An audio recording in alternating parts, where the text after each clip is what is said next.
I don't know if you can hear me out there. But anyway, here I am. I guess you can. Somebody will probably let somebody know if this is just me talking into the silence here, which I'm not really that adverse to doing. I don't generally sit and talk to myself for a whole hour. I do talk to myself for a few minutes every now and again, um, and I'm sure it will do me good if you're not there to go through this process on my own, and I'll be meeting you psychically somehow. But I really hope you are there. It will be a lovely thing. It's what I'm intending. It's what I'm intending to manifest through grace. That you be there, and here I am. And assuming you are, what a Charlie I'd be if you're not there. But anyway, assuming that you're there, um, hello and welcome. Pardon for the bumpy start, the bumpy takeoff there. It's all down to air traffic control strikes in France. But we will try and make up time while we're in the air, because we've got a good tailwind and very little headwind tonight. Weather conditions are fine. And so basically just sit back and enjoy the flight. So what we're going to be doing today is talking about grace. Not grace of Monaco, I mean that wonderful sensation that occurs, not by contrivance, maybe by quite a lot of practice, which opens the way for the state of grace to occur spontaneously. You can't force grace to happen, and you can't fake it.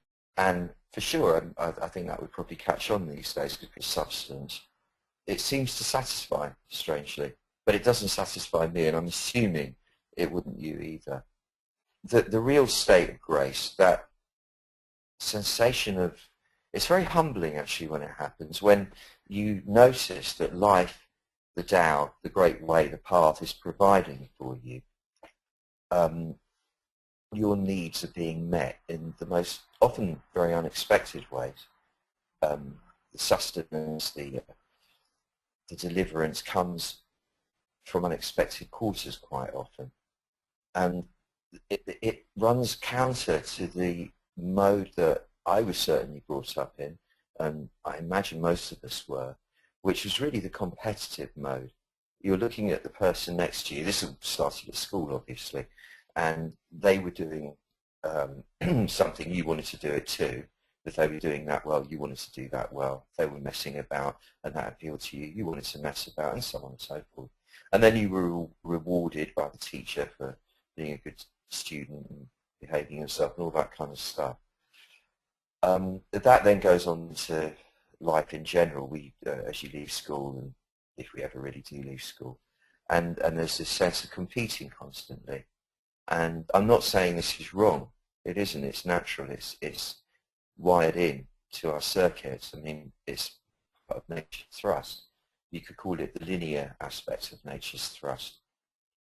But there is a definite shift occurring that has been coming for many decades now and is accelerating, whereby the competitive urge is being not replaced by perhaps, but balanced out by the collaborative urge. The competitive urge comes from an egocentric agenda. I must have, I must get, I must be, I must do. The collaborative urge comes from love, really. It comes from the awareness that we're all in this, on this planet together, this little planet, and that we're all really undergoing the same sorts of trials, would you call them? Same tests, same kind of lessons, same growth process. The ecosphere for each of us, the internal ecosphere, is the same no matter who we are, where we come from, nor our conditions. We all have to kind of deal with fear, with excitement, with desire, with disappointment, with expectations, with learning to gain perspective and all the rest of it. We all have to deal with the fact that people we love will be removed from our orbit one way or another, the pain of that. And we all have to deal with the reality that we'll be removed from what we experience as our orbit. And the feeling that we are a family and that if I give from my heart to you as my family and allow you to give from your heart to me, not that I can force you into that, but that I open myself to it, that from that kind of transaction, do we call it, magic happens in a different way. Things come in a different way. So the other way, the linear way, the what I would call the old school way, is you go get it, and it's really about ambition and objectivism. You know, you will do whatever you have to do within reason. You know, assuming you have a sense of decency, some kind of set of internal ethics. You're not going to ride roughshod totally over other people, but that objectivistic approach is like, I'm going to get what I want, I'm going to get it, and I'm going to go for it, and I'm going to manipulate reality and force it into a shape that works for me. And it evidently has worked for lots of people. It's evidently worked for a whole society for quite a few centuries. But it seems that it's certainly not the only way. And the more I go into the path myself, into this training, the less inclined I am naturally to go that way, because it just feels unaesthetic. It feels not harmonious with my natural energy flow. And then what's interesting is that there will inevitably be times when the part of the mind that insists on playing devil's advocate pipes up with, yeah, you're just being an idiot here. You're being stupid. You know, they're just going to take advantage of you because you're not caring about protecting your own stuff, you know, what you own. And I know it's true as well. I mean, and it happens to me enough, huge amounts in my life. But the overall thing is about balance, isn't it? So if you come out, say, 51% ahead, you're doing all right, aren't you, I think? And I think, looking back on it, with all the stuff that I've allowed to be robbed from me and what have you, for not playing the game the other way, it seems to have balanced out very nicely. I mean, I'd be a spoiled brat to complain, really, about living in this beautiful reality. Such an amazing place to be at this time. And then there's that sense of destiny, wanting it a certain way no matter what. And the grace consists in allowing destiny to have its head, allowing this huge force that is producing this grand illusion to do what it will. And then, on the other hand, it also seems to, and the given wisdom is that it does, appreciate our direction, strangely enough, that this huge force that, well, actually, I say huge, that's all relative, because you know when we're looking for that force, you know, scientifically, we look to the smallest possible phenomenon, the smallest entity imaginable to find it. The force seems to like it when we give it direction, but only when we're doing it in a state of grace. It's a strange, quite hard to explain paradox. And why do we want to do this anyway? Why are we wanting to change things? Why do we want to move things around?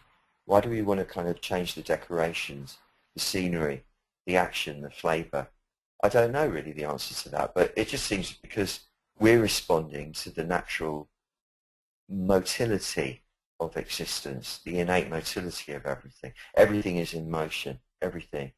And we are in a very unusual situation because we appear to have this facility for being partners with the force.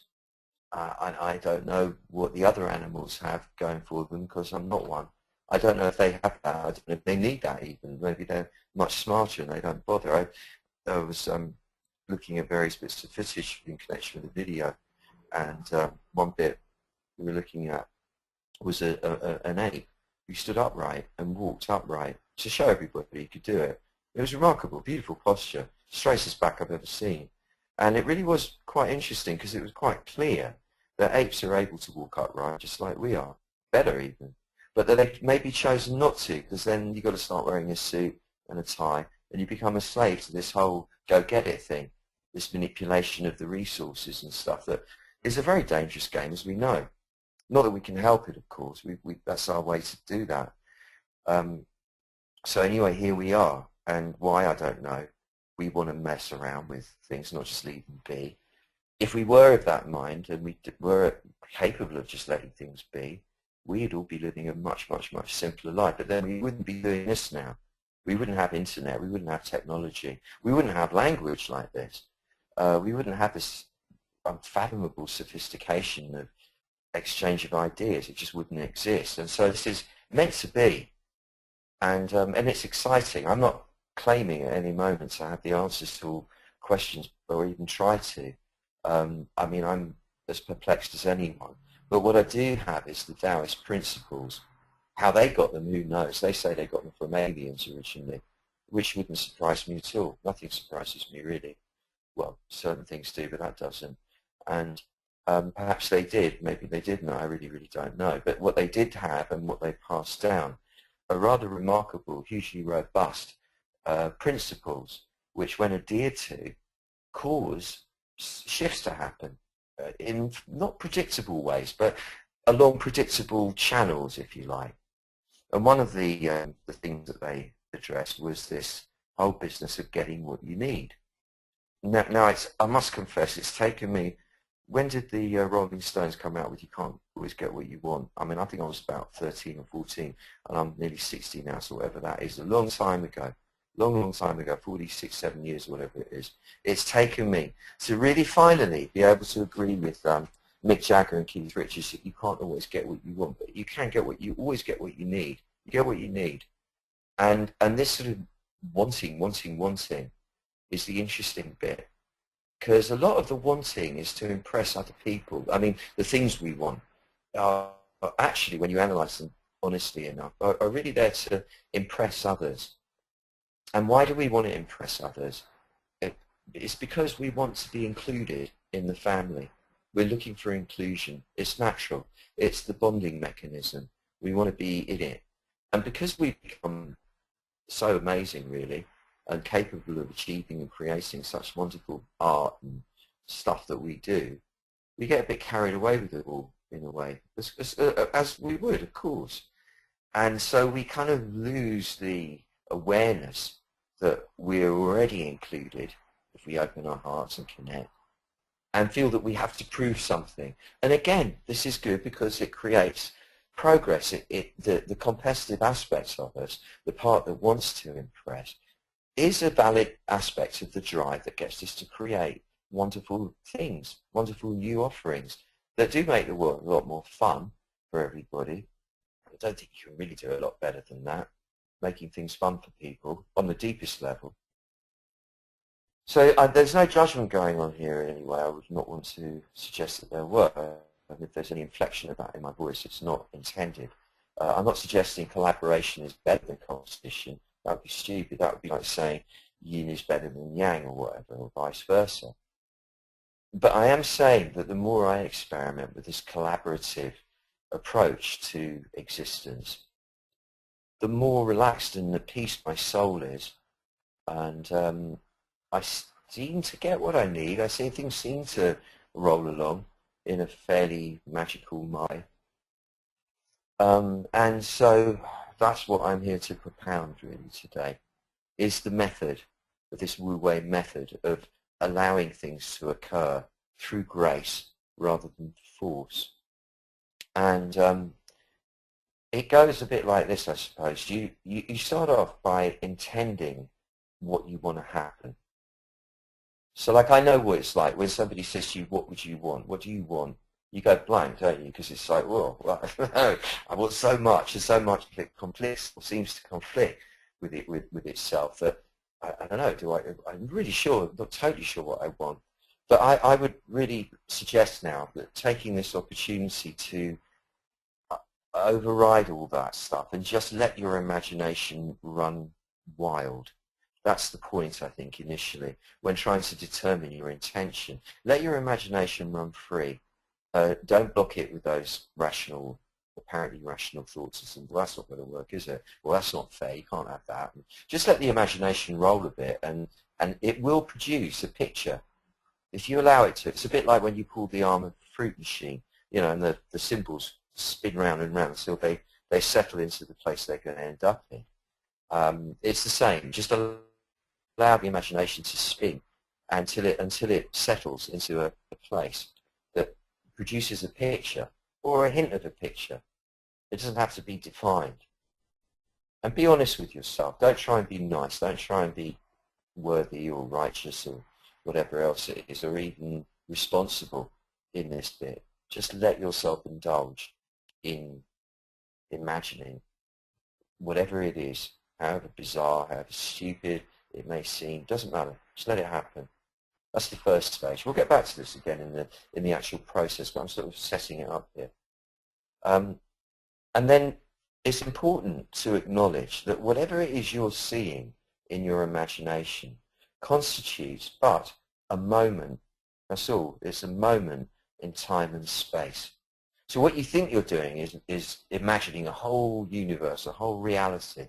And you are, in some ways, but that reality is encapsulated in one single moment. That's all you're looking at. Perhaps you're seeing a series of moments like that, but it's all it is. It's a series of moments. Then, when you're looking at that series of moments, you look at the sensation, seek the sensation behind it that you're assuming the experience will afford you. And then the process kind of begins in earnest.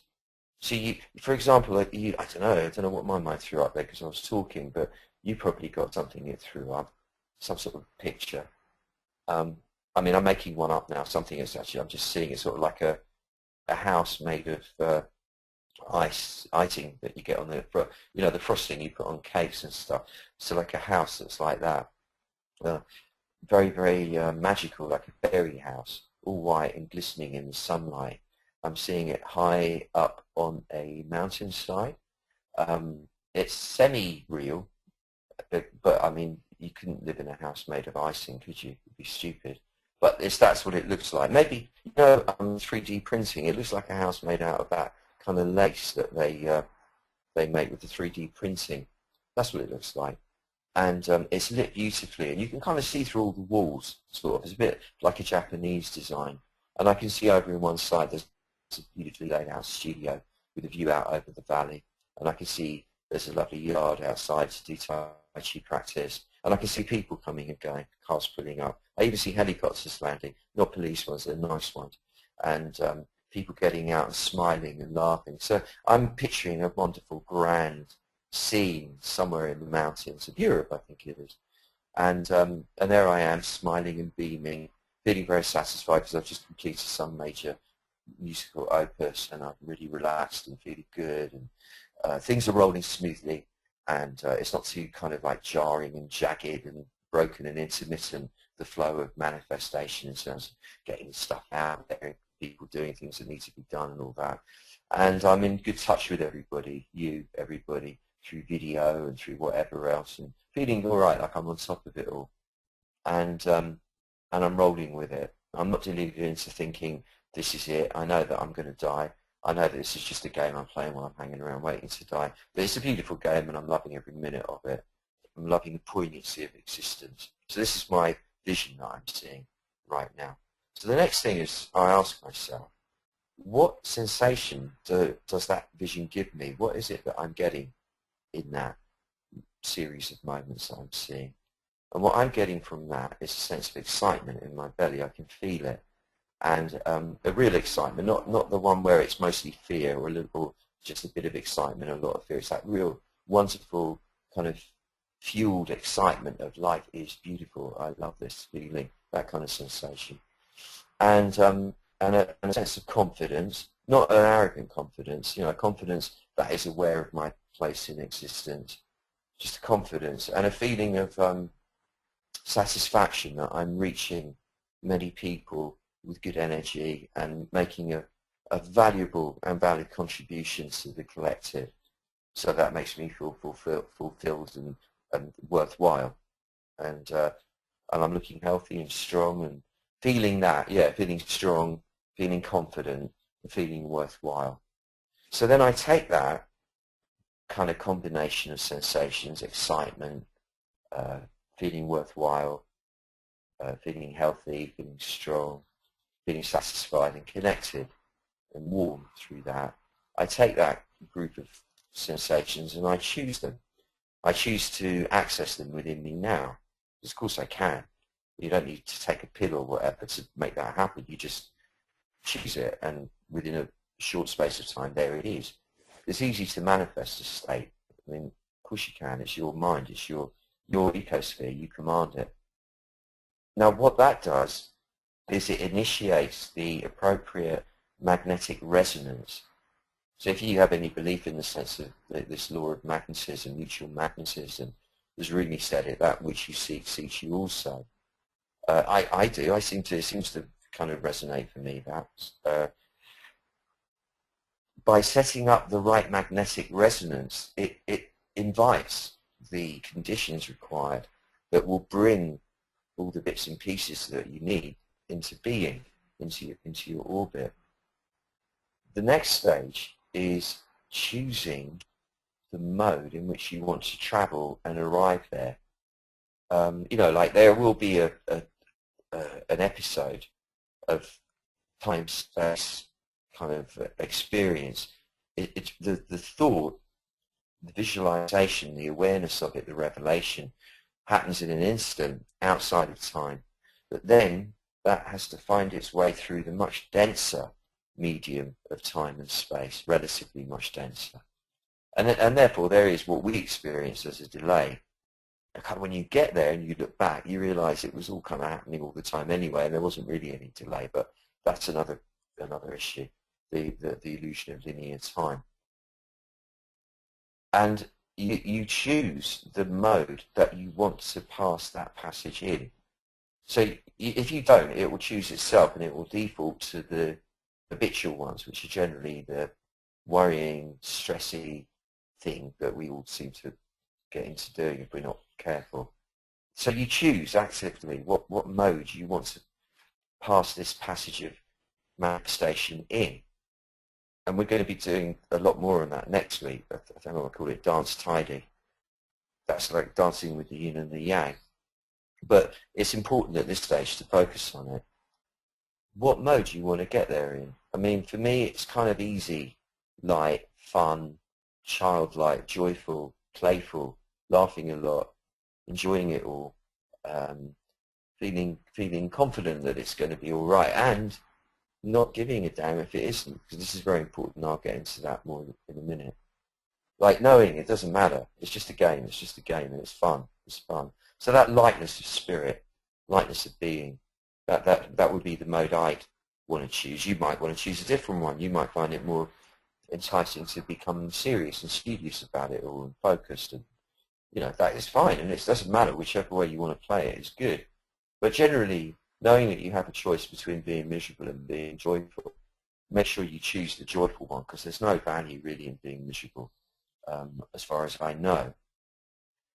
And then the next stage is that you inform the combined intention of the actual picture, which is really a hint of where it's all going to be, because I doubt very much that, for example, I'm going to actually find myself in a house made of icing, lacing, or whatever it is. It's not probably going to be that. There might be a hint of that. Yeah, I might find a house somewhere, or it might find me, that has some little detail in one corner, a window or something that's designed like that. I've often found that to be the case, which is quite funny. It's like destiny has a sense of humor, and it's winking at you. Yeah, you see, we did do that for you, but we kept it tasteful.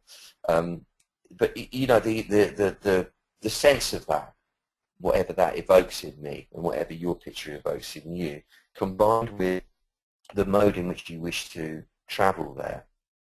But no, and the bit more importantly, the sensation that you're after manifesting, the sensation that you want, that combination, that's an intention, that's the full intention. You have to inform that with chi. Like you have to bring all of yourself to bear fully on the action of intending, on the act of intending. And then the final stage is to let go and allow the Tao to happen. I mean, none of us are big enough to stop the Tao from happening anyway, but we can certainly kind of run interference on it. We can get on its nerves and make it get a bit scratchy, and then it all starts acting weird around us. And we can kind of throw it a little bit by being stressed. Certainly, we prevent our own enjoyment, which is daft, because you might die the next second if you weren't enjoying the one before. How stupid, really? Why waste it? Always enjoy it, of course. So but we have to play this role of the one who lets go. We have to let go and surrender to the big flow. And that is what constitutes grace, that surrender. And that is what then confers the capacity to receive rather than be caught exclusively in the wake of that drive to achieve, hence receive rather than achieve. I mean, I'm not suggesting you don't try and achieve things. It's not that. It's just the way you go about doing it, really. That's what we're looking at, isn't it?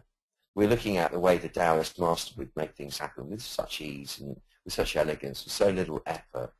And, in the martial arts, for example, specifically Tai Chi and specifically pushing hands, which is the two-person formalized dance that is the basis of all sparring exercises, boxing exercises and Tai Chi. The idea is that you can flip the opponent with just 4 ounces of pressure. You don't slam at them with 1,000 pounds of pressure. You just give it a little bit of a flick and bang, they go over if you get it right. And you're not doing it to push them on the ground, but it is fun. It really is fun. And then, you do it in good spirits. They laugh and you get pushed and all the rest. So it's fun. It's a game. But it's a beautiful sensation when you can get hold of someone's energy field and you just go and they go flying. It's really fun, as it is when you get flown across the room. I always giggle my head off when someone does it to me. Not that it has happened a lot lately, I have to confess, more the other way around, but it is really, really fun. It's beautiful, yeah. And that's just a metaphor for how we, I think, want to do this with everything around us. We just want to give it the lightest touch possible to make something happen. Because it's elegant that way. Elegance is appealing, I think. Now, the only thing that I can see that makes it hard to do this is the fear that the magic isn't going to work, or that you're not going to work, or that something nasty is going to be flown into the works. That kind of superstitious thing, a combination of low self-esteem, a lack of trust in life, acquiring the superstitions and fears of our previous generations and so on. But this has to be overridden and grace chosen as the way. I mean, I'd liken that to, there's this bit of a hike in New Mexico where I used to live. You get up to Wheeler's Peak, which was the highest peak in that area of the Rockies. And it was quite a height. I don't know what it was. It was like 14,000 feet. It's not a massive, like, compared to Everest or whatever. But you're high. I mean, it's high. You're on top of the world there. And there's this one bit when you get just near the peak and you've been hiking for hours and hours and hours and you're getting a little weary, I guess. There's this one bit where you've got to walk this ridge that's really like pencil thin. And it's a pretty sheer drop either side of it. And it's not a drop you'd want to experience, for sure. You definitely wouldn't want to drop down there. And you've just got to keep your eye focused on the peak that you're aiming for and walk. You mustn't look down. You mustn't look to the side. You mustn't look behind you, obviously. You've just got to walk looking at the peak. And it's very much like that. You, rather than look down, just look at the peak, look at the goal, if you like. And this can only really happen with suppleness and robustness and flexibility and resilience required to succeed when you have perspective. To know that all of this is but a game that we're all playing while we're hanging around waiting to die. And I don't mean to be gloomy or morbid, it's not that at all. It's just that we must keep it in perspective. To get carried away with the achieving of goals, assuming that somehow through that we will overcome death, that we will not die, that through our achievements we will live forever. It's just deluded. It's really stupid. Totally stupid. And yet it has been the driving force of countless generations of brilliant people, amazingly. Well, now we're waking up. Now we're starting to see reality a little bit more. And it's important that we go with that one. We're meant to. So it's good to know that it doesn't matter. It is really a game. The whistle will blow at the end of it all, and the game will be over. And people will go, wow, great game. How you played really well. Fantastic. Well done. So what, really? It was just a game. It doesn't have to be taken too seriously. At the same time, you give it everything you have while you're playing it, just like you would with the sport. Um, so that the achieving things is not the ultimate answer to any of the existential questions. I mean, if there really actually are any questions. Hence, that in respect of your desired outcomes, you can truly say, in the brave words of that famous magician Austin Spare, um, after you've done your abracadabra at the end of your magic, what I say will be, which is what that means literally, you can truly say and mean it, it does not matter, need not be. That's what he used to do. He'd do a sigil, which is what occultist magicians use. They create some kind of symbol made of many letters or shapes or whatever, that they draw by hand or create to a 3D shape. And they project that sigil from their mind into the heart of the universe at the end of the magical operation. And that's the thing that makes the thing happen for them. It's just a mind-focusing technique. And it's traditional at that point to say something like abracadabra, what I say will be, or so let it be, or whatever. But his thing was, does not matter, need not be. To me, that's grace. That's beautiful grace. The art is to let life come to you rather than going out and chasing it. And to let life come to you, as Chuang Tzu, the famous Taoist, once said, you have to be empty. When you're empty, that means empty of the noise of this unbridled desire, the objectivism, the egocentricity, the I must have, the narcissistic drive that fuels Facebook and all the rest of it. Look at me, look at me, look at me, look at me. When you're empty of that noise, and therefore free of the static that produces, which is pretty intense, even though we're all used to it now, but there's a lot of static produced by all that nonsense.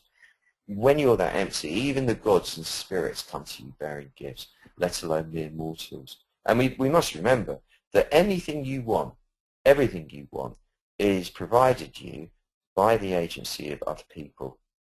The gods and the spirits direct them, if you like, want to use that terminology. There's other people who bring stuff to you. And the flow will not direct them your way if there's no room, no space for that stuff to be received in. So the creating of space is hugely important.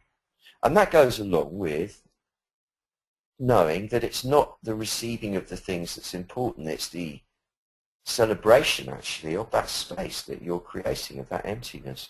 Because in that is the Tao. And that's what this is all about. I mean, fascinatingly, because we're pretty undeveloped still on that, when this whole manifesting malarkey kind of became fashionable a few years ago, it really fueled the same materialistic, greedy, graspy, ambitious, objectivistic drive that had always been said, but it was just now it was dressed up in being spiritual and so on. I mean, that's low-level stuff. The point is, though, of this whole enterprise, it's to celebrate the Tao. It's to celebrate the primary force of existence. Because with that focus, everything else takes care of itself. The Tao is the hub of the wheel. The circumference of the wheel is the manifest world. Rather than mess about fiddling with the circumference, the tire, the rim of the wheel, go to the hub, adjust that, and then the shape of the circumference or the condition of it will take care of itself naturally.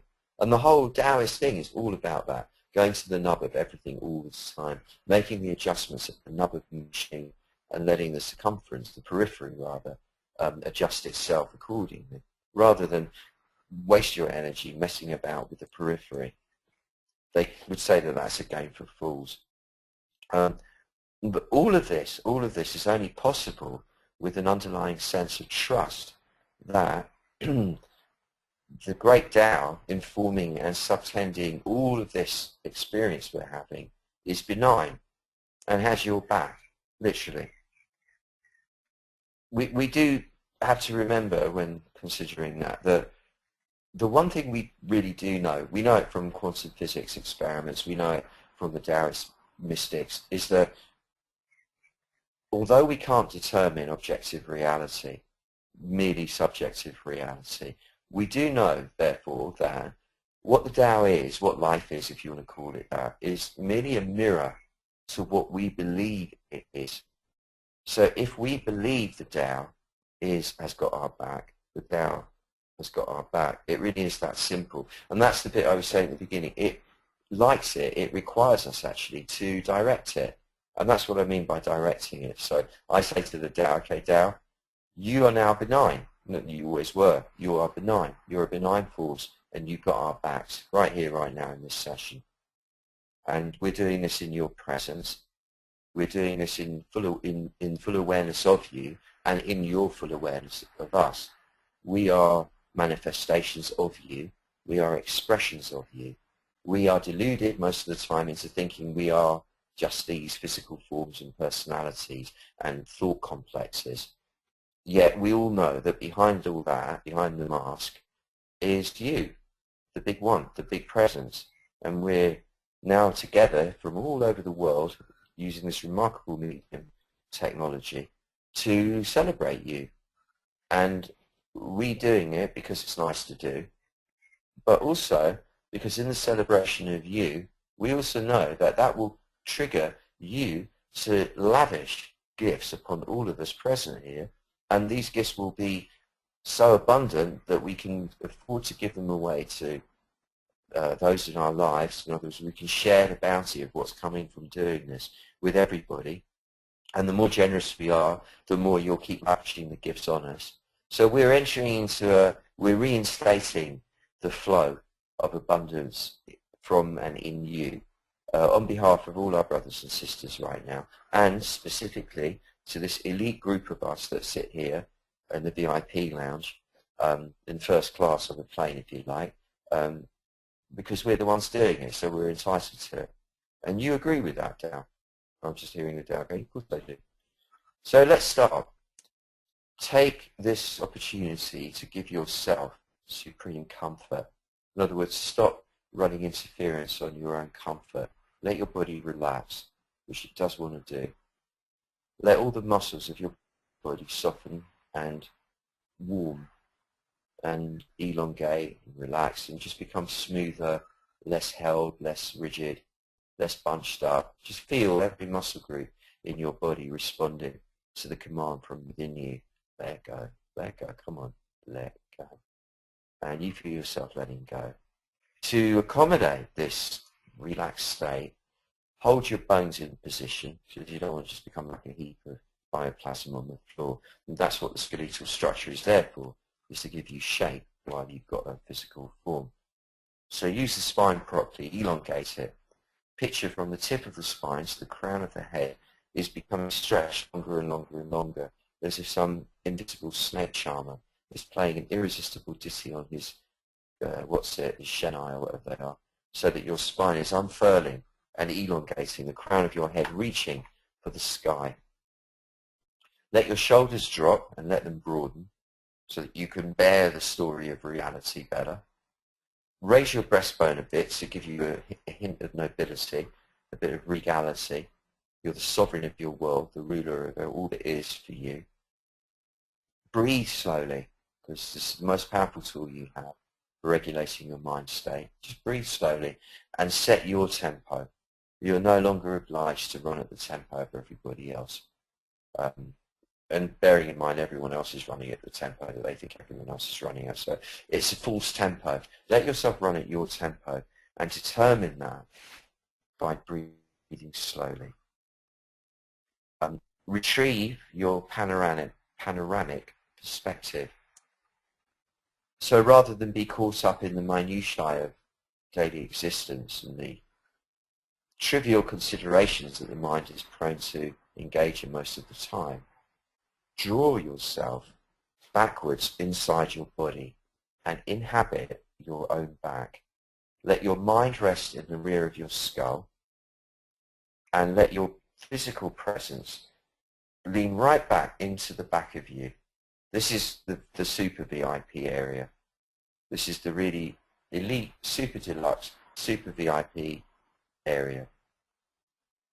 And you'll notice as soon as you do lean back inside, you lean into your shoulder blades, you lean into your spine, you lean into your pelvic bones at the back and your sacrum, and you lean your mind into the rear wall of the skull, you feel bigger, you feel better, you feel stronger, clearer, silent, more still. And you feel the bigness of who you really are. And behind you, so to speak, if you kept going backwards, you keep flowing backwards, is the presence. There's this huge sense of presence, that which informs everything and which is delighting in the experience of seeing the world through your eyes. Allow yourself to relax fully inside and feel the front of your chest open as if it was a pair of sliding doors. And in doing that, allow the beauty in the core of your heart to radiate freely to everyone in this circle. To everyone in this circle. Be generous with it. Let that innate gorgeousness that is you radiate. Take a moment to feel that happening now. Feel your love reach out to everyone here. To me. Let it come to me. Let me feel it. And feel mine coming to you. And feel it with everyone here all the way around the world. Just allow the love to radiate till it builds up a kind of a circuit.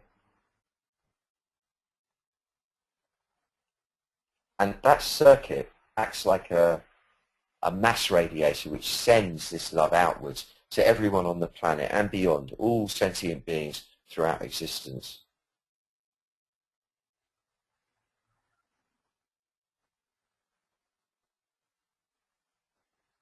And allow the love of everyone, all the beauty, the innate gorgeousness of everyone to come back into you. And let this love be a healing agent. Let this be the agent that heals all the distortions and the violations and the madness of our more twisted, sick bunny brothers, and well, brothers mostly, out in the world who are just doing such stupid things at the moment.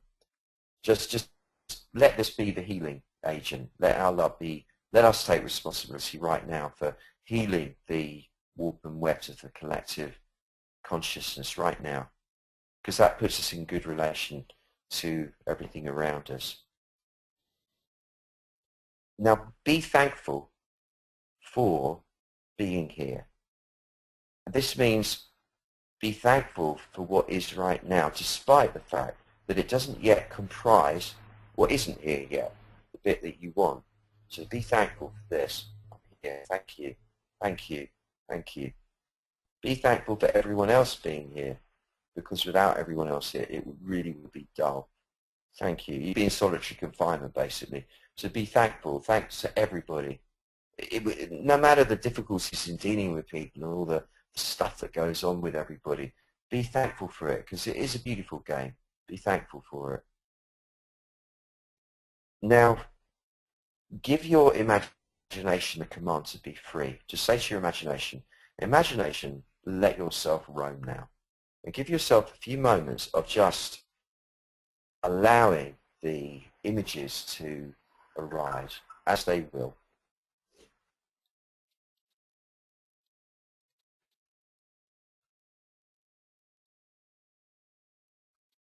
Don't block them. Don't inhibit them.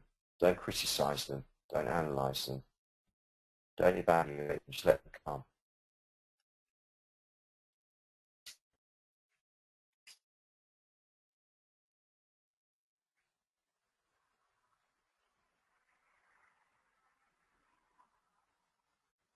And whatever scene you're seeing, whatever it is, see yourself in it, be in it, feel yourself in it, feel what it feels like. Somehow or other determine that sensation without defining it in too much of a limited way. Just somehow get a sense of what it is that you're feeling there. That's the feeling you're after. Choose that as your state. Say to yourself, this state that I'm perceiving, this is what I choose. This is my birthright. I'm entitled to have this right now.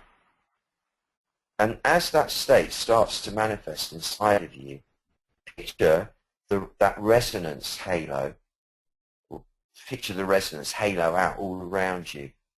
So you kind of got an aura of that feeling resonating, vibrating, shining all around you, acting like a magnet. And visualize, as you do that, that resonance, that magnetic resonance, is initially causing some sort of magnetic flux as it connects with all the bits and pieces that are required for you. You can imagine a bit of magnetic flux, can't you? A bit of woo, as it sort of finds its way through. And that's the yin-yang bit, the weird bit, where everything looks a bit all over the place for a while. And then feel it connect, feel the magnetic connection occur. And visualize, without even knowing what all the bits and pieces are that you need, just visualize all the requisite factors come to you, being drawn to you like iron filings to a magnet. So the opportunities, the people, the connections, the money, the time, the conditions, the climate, or whatever it is that is required, all the factors required to produce the actual result that will give you the sensation in real time that you're after. Then remind yourself that the Tao is really, as far as we can play with it, a mirror to what you believe it to be. So take this moment to believe the Tao to be benign and to have your back. Just feel it. Say, Tao, my part of this contract right now is to see you as my benign, protective friend who's got my back, literally got my back. And because I believe it, so it will be. And the Tao, very happy that you've done this. It needs direction. That's why it makes itself as you, so that it can get a bit of direction from you, and that's how it gets its fun. Now, see yourself in this state with the Tao having your back, having really perfect panoramic perspective, so not being fooled for a moment that any of this is actually ultimately important. See yourself inhabiting the desired moment or series of moments, exactly as you are now, but just with different scenery, in a different scenario, with a slightly different, perhaps different balance of sensations inside, but essentially the ones that you've just chosen to manifest. So here you are with this feeling of whatever it is you want to feel, inhabiting this moment or series of moments that's coming in the future. Now notice the negatives your mind inevitably will throw up. Things will go wrong, it'll be the same old shit, you'll get tricked or stumped at the last minute, the world will come to an end just as you're getting it, whatever it is, the stuff that your mind tends to throw up. And acknowledge that aspect of your mind that just loves the adrenaline of a good horror movie plot. Just that's all it is. Just say thank you, I dig it, I know you like that horror movie stuff, thank you for playing around with it, good fun and all that, but actually this is where we're going. And then return to the desired picture. See yourself loving the success of manifesting what you're about to manifest. So see yourself there having slipped time and thrust forwards into this new reality, loving the success of manifesting what you just manifested. See yourself really loving it, love it, love it, love it. It's a wonderful feeling. This is the grace. This is the grace.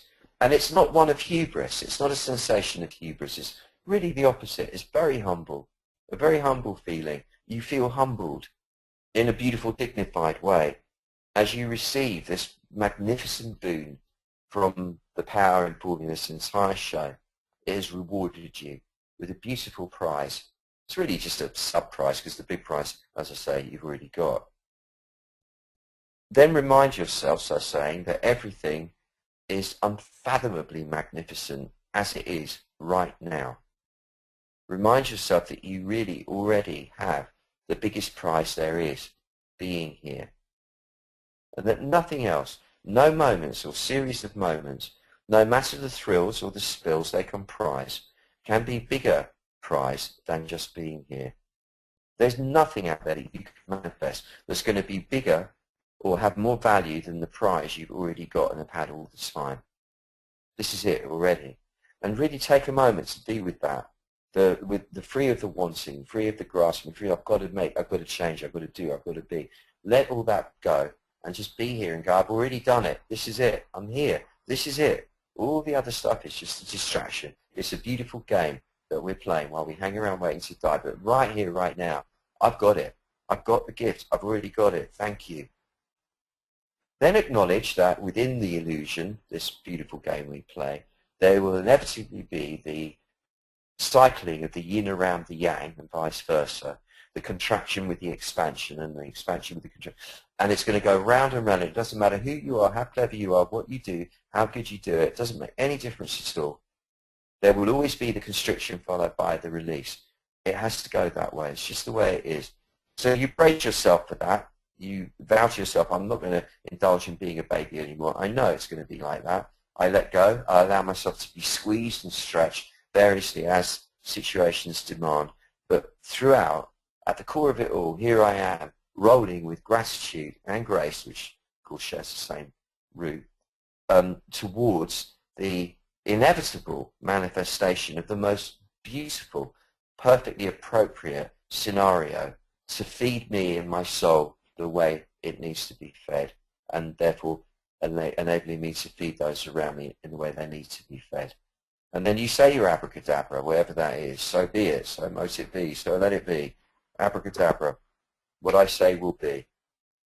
And then say, if you have the courage to, it doesn't matter, it need not be. Exactly as it is beautiful for me. Now, vow to take action based on every impulse that arises henceforth. So what we've done is just trigger a process, and that will cause the subconscious to throw out messages to you into the conscious mind. They'll come as urges or impulses in the belly probably, or maybe in the chest, to take action. It might not make logical sense. Some of it might be drive down to the river and throw a piece of paper in with a message on or whatever. I don't know, but just vow to go with wherever it pushes you, because through that will come the treasure trail, that the steps you need to take on the treasure trail for the things that come about. And now empty yourself, by which I mean come further into the back of you, breathing slowly. Know that whatever thoughts are occurring, they are just thoughts, they're not you. Whatever feelings are arising, they are just feelings arising, they are not you. Whatever sensations in the body are arising, they are just sensations in the body arising, they are not you. Allow yourself to be one, embody the hugeness of the presence that informs you from behind. And now get a sense that you sit in the center of a group of exponentially expanding concentric circles all around you. So the reality doesn't, in real life, doesn't manifest in straight lines.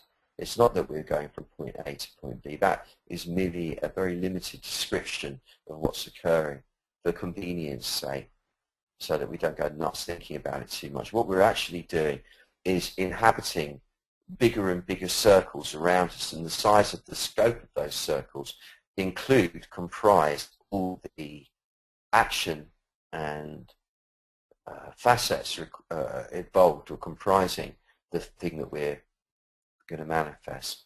So feel yourself grow into and encompass the space included in the next circle out and the next circle after that, until you can see that the circle that you've inhabited includes the picture or a version of the picture that you had before. And behind all of this, as I said earlier, is the urge to be included in the human family. It's not that anybody really wants to stand up above the crowd or go, hey, look at me, I'm clever, look what I've done with my life. Ha ha ha. That we want to be included, we want to include, and we want to be included in the most beautiful way in the human family and in the cosmic order of things with the Tao. And not only to be included, but to be honoured and respected. So now open your heart a little bit more just to attain even fuller soul connection with everyone and all that is. And really be generous with your intention. Let your intention be motivated by contributing something magnificent for everybody, rather than just to be able to go, hey, look at me, how clever I am. Let it be something that goes, wow, look, I've got this for us all to play with now. Let that be the childlike motivation behind it all.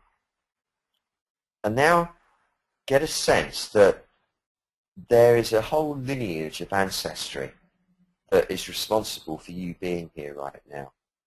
And not only of the ancestors, but almost like the ancestors of all the memories of the action that has occurred in your own life, everything that has been and everyone that has been, that in any way, negatively or positively, has contributed to you being here right now. And be thankful to everyone and everything that has been and come before.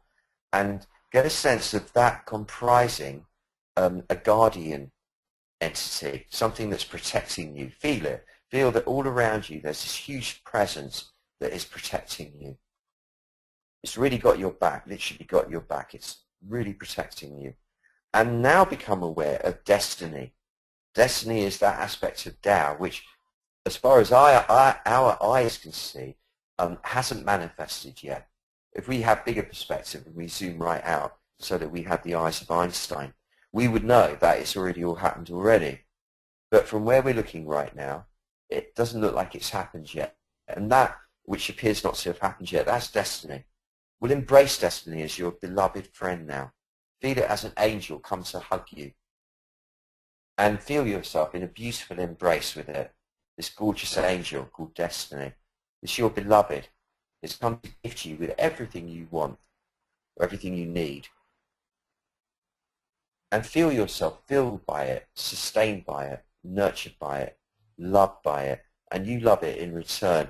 Feel destiny actually inhabit your body and face out, looking out through your eyes. Feel that you are now embodying destiny itself. Destiny enjoys that, by the way. It likes to have a body to ride along in. It really does. It enjoys it. So it's a great privilege to house destiny itself, the angel of destiny. And direct destiny to the highest, biggest, most profound good imaginable and beyond even, for you and for everyone who sails in you.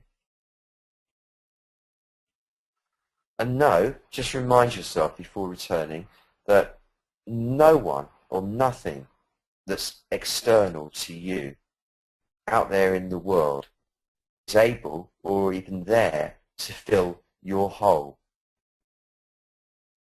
And that your hole, excuse the expression, is imaginary anyway. There isn't a hole there. There is no deficit of anything. Everything is already complete. And know that everything will be given from within and then brought to you from without. And as one who has won the prize, the biggest prize of all, you know that feeling. You just won the big prize. Return to the world of men and women and machines right now, ready to be taken on the ride of your life. I thank you. Okay, I'll pass this over to Producer Sue to inform you what to do about giving a message or question to me, and I'll do the answering. Over. Hello. Hello. God, you were there. That's cool. I really was thinking just there, wow, wouldn't it be funny if that really was just me on my own? Yes, it was all a bit stressful, the start of that satsang, it has to be said. So those French air traffic controllers. Okay, we have this question to start with from Becca in Australia. And she says, Dearest Doc, I've had an affair with a nice but unpredictable guy in a small town, and I'm worried what will happen. Please advise. I can. I hate that. It's lovely to hear from you. I just realised it's you. That's nice. Well, good for you, eh? Well, how lovely to have had an affair with a crazy, unpredictable guy. Much better than a long, boring relationship with some boring guy. And what will happen? I don't know. How could we know? What I suppose you're afraid of, that you're going to get run out of town for being a hussy or something. What would you like to happen? That's the thing. How would you like it to be? Because that's very important. This is a great example. Having lived in Ibiza, which is like a small town in a way, and everybody gossips and lies and blows things out of proportion and tries to mess everyone up behind their backs, because that's what people do when they're all shut together for some weird reason. I learned this. You have to actually determine with your mind how you want it to go, because otherwise it will go weird, I guess. So you choose, okay, what do I want here?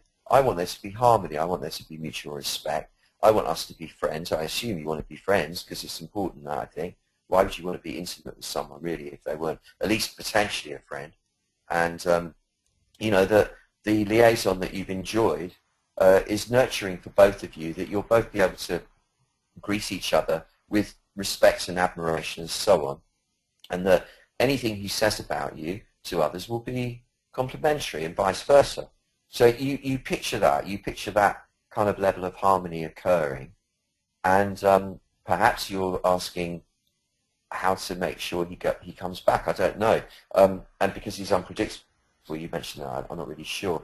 I mean, my psychic hunch is that it's not over, that story yet. There'll be more, and the thing to remember is to love him as your brother. I mean, I don't mean like don't have him as a sexual partner, but to love him as your spiritual brother more and more and more, whoever he is. Love him like that, because that's what kind of produces the miracles we all want. And this, from the scant information you've provided me, that's as much as I can say. But other than, I hope you really have a lovely, lovely time. Enjoy every caress. Okay, if you have a question, please do type it into the question box, because at the moment all we have are some comments. So I'll read those, Stephen. Helen says, thank you, Doc, for another lovely and empowering satsang. You are very well. I'm glad you felt empowered. That was actually really, that was at the root of my intention, funnily enough, to empower everybody. Good. And Malkit says, thank you, Stephen. This was certainly even more powerful, this satsang. It's getting better and better.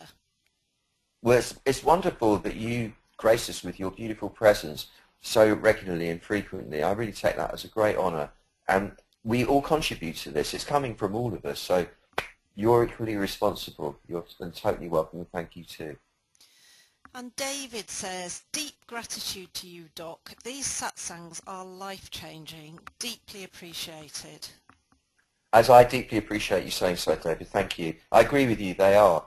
They are. I'm a bit kind of random in my experiment style, so I don't really kind of take too much note of specifics as it goes along. But I do see there's a definite thread coming from the doing this that spreads into my life. I can feel it. It's a sort of an unconscious communication with everybody here as well. There's like this, hey, look, it's working. Hey, it's working for you. Is it working? I can almost feel at the subconscious level that communication is going on throughout the week as well. I don't know if you experience anything like that.